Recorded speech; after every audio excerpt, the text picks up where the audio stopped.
Tom Hardy is a fixer for the Harrigan family, led by Pierce Brosnan and Helen Mirren in Mobland, the latest series from Guy Ritchie, and a show that plays around with crime and gangster cliché and stereotypes, making for a fun, engrossing time, but often a familiar one too.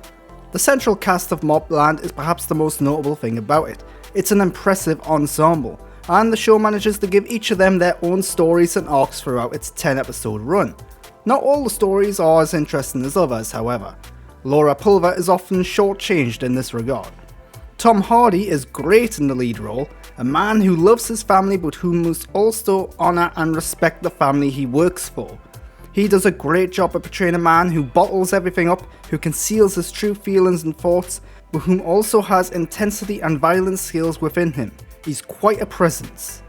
Pierce Brosnan and Helen Mirren are good as the leaders of the family.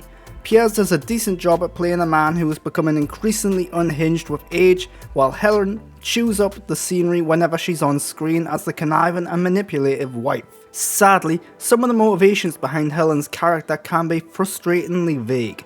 She often says and does things that simply don't make much sense, and when the explanation eventually comes along, it doesn't exactly justify it all. The main narrative is filled with twists and turns, shocks, surprises, dramatic moments, action beats and much more. It makes for a constantly entertaining thrill ride with moments of tension, excitement, shock and horror aplenty.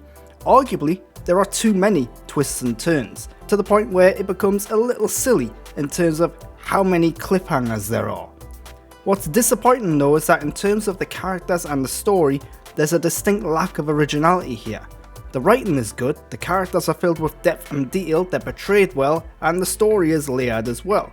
But the initial ideas and concepts that they are arising from are very traditional crime thriller territory material. The show is shot on location around the UK, and the sets and locations really help bring the show to life. It does a good job at establishing a mood and a tone, often by putting characters in a gritty, grungy club or a manor house in the country. It's all very well realised and conveyed. Mobland is a good, fun time with engrossing, engaging characters and a thrilling story. It's just a shame that it relies so heavily on cliché, stereotypes and traditional gangster tales and moments. Yes, it often goes beyond those elements, but they're still very present.